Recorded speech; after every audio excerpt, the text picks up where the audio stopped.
hours, 11 minutes, and 26 seconds local time. USS Nitze had 52 seconds before the first inbound crossed the last viable SM-2 intercept line on bearing 031, and the destroyer's Aegis combat system was already under compression. SPY-1DV showed 3 hostile tracks north of the traffic lane at 21.8 nautical miles, altitude 2,100 feet, while SPS-73 kept losing 2 low returns and merchant clutter off the starboard bow. The obvious danger was a direct Iranian missile shot from the Keshem side of the strait. The actual danger was worse.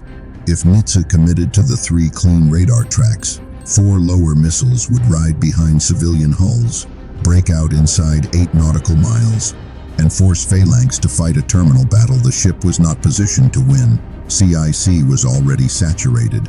SLQ-32 was logging unstable emissions. The bridge had ordered 26 knots and a 1-2 degree course change, but the visible threat was only the outer layer, and the next hidden breakout from behind the tanker Al Jazra would happen in exactly 29 seconds. To understand what is happening, you need to understand why a U.S. destroyer with SPY-1DV, standard missiles, Nulka, phalanx, and a full combat information center could still be seconds from damage inside water it had transited before. Iran was not trying to sink USS Nitze with one clean shot. Iran was trying to bend the ship's defensive logic until the defense spent its speed, attention, and missiles against the wrong geometry. What the system believed was happening was not what was actually happening. The first problem was visible. The second problem was the one that mattered. The visible problem was 3 elevated radar tracks crossing down from the Iranian shore, bright enough to demand immediate classification and fast enough to trigger shot doctrine. The second problem was a lower strike package launched on a flatter axis, masked by commercial traffic and updated through a relay node that was not where the destroyer expected it to be. Iran did not design the weapon to defeat the defense. Iran designed it to make the defense irrelevant. The real danger was somewhere else.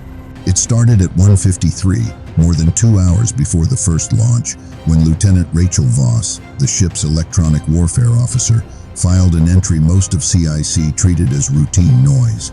During the midnight approach, she had recorded 5 short coastal pulses in the 9 GHz band, each lasting 0.6 seconds, each followed by a 170 to 230 yard shift in the AIS overlay positions of 2 tankers and 1 container ship.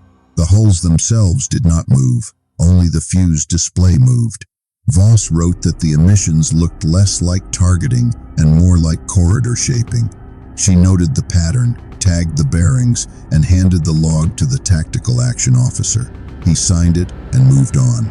At 4 hours, 7 minutes, and 44 seconds, Nitze was westbound at 19 knots, 9.7 nautical miles southeast of Keshem Island, with 14 civilian ships inside the same compressed traffic picture.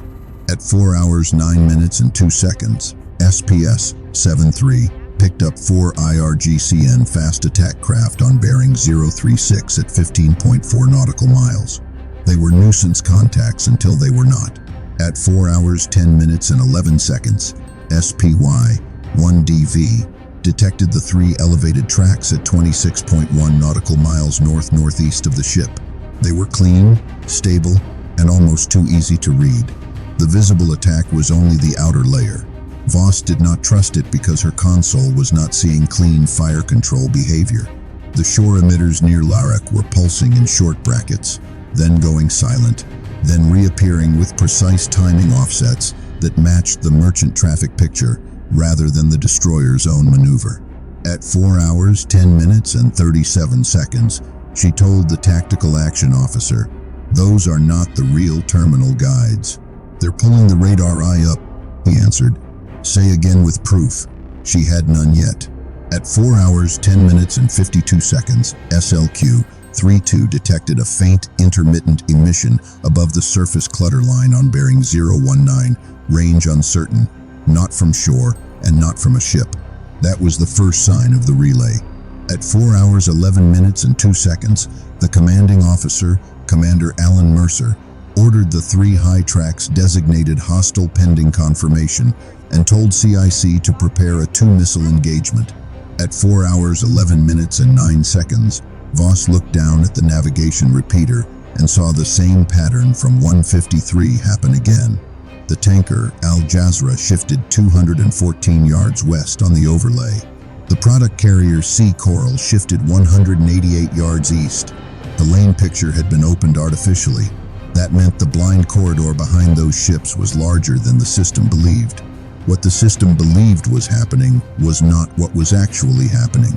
At 4 hours, 11 minutes and 16 seconds, Voss stepped behind the tactical action officer and put her finger on bearing 030.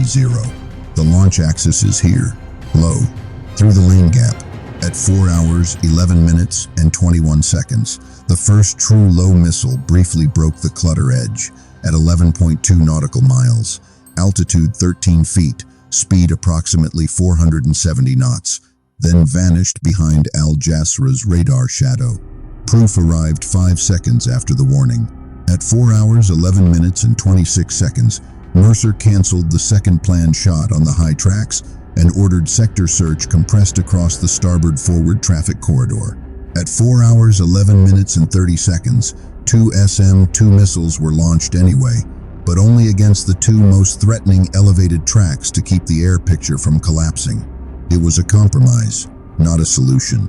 At 4 hours, 11 minutes and 34 seconds, the low package resolved fully for the first time. 4 sea-skimming Cater-class anti-ship missiles spread across 1.3 nautical miles, ranges between 9.4 and 10.1 nautical miles, all inbound through the merchant corridor. Time to first possible impact, 73 seconds. CIC stopped sounding confident.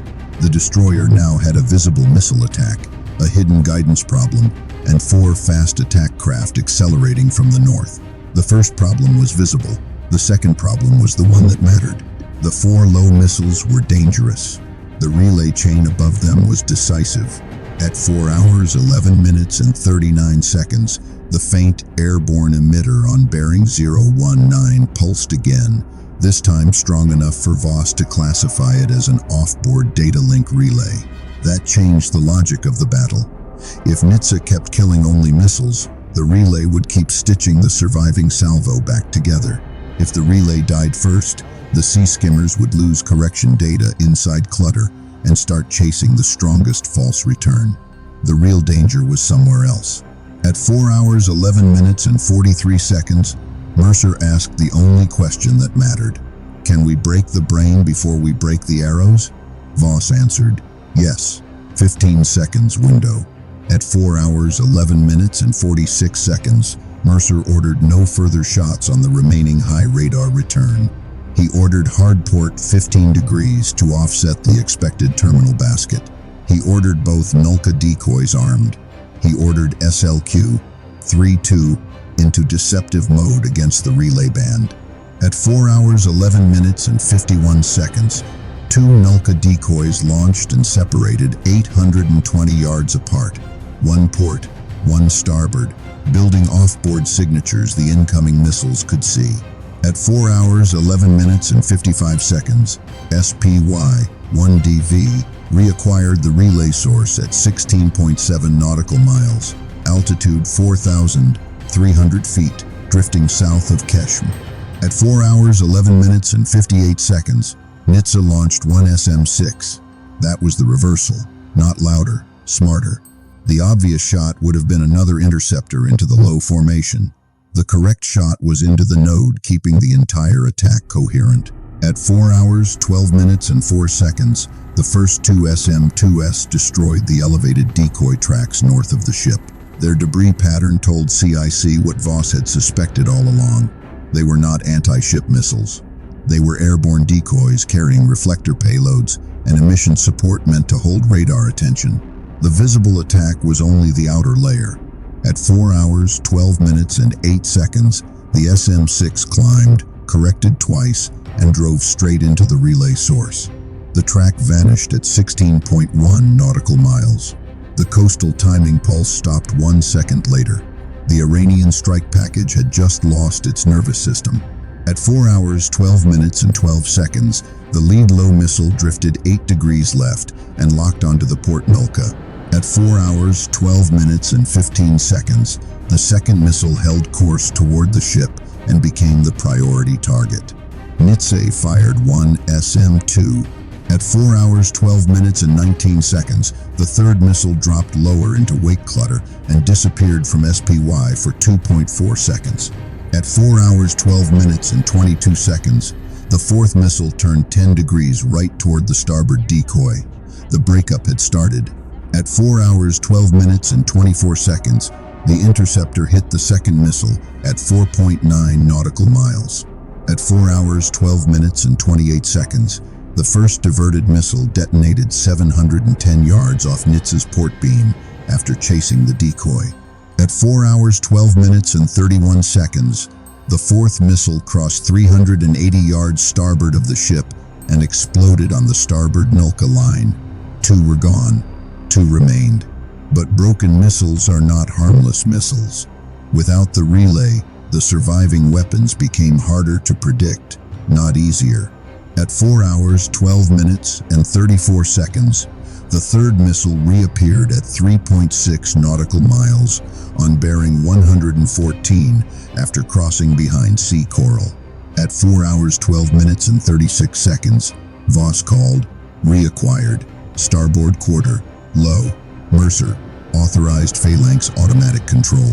At 4 hours, 12 minutes and 39 seconds, CIWS opened with a 9-4 round burst. At 4 hours, 12 minutes and 40 seconds, the stream walked onto the missile body. At 4 hours, 12 minutes and 41 seconds, the target broke apart at 1,240 yards and skipped debris across the waterline. The warhead did not detonate. One missile was still missing. That missing track became the most dangerous object in the strait. What the system believed was happening was not what was actually happening. CIC believed the last missile had either splashed or drifted off on a decoy. Voss did not. She was watching seeker behavior, not just track continuity. At 4 hours, 12 minutes and 45 seconds, she saw a short burst in the terminal band from inside the clutter shadow of Al Jasra, bearing 028, range under 1 nautical mile. Pop-up possible, she said. At 4 hours, 12 minutes and 47 seconds, the last missile climbed from 11 feet to 27 feet to search over the tanker's radar mask. That one 6-foot climb saved the ship.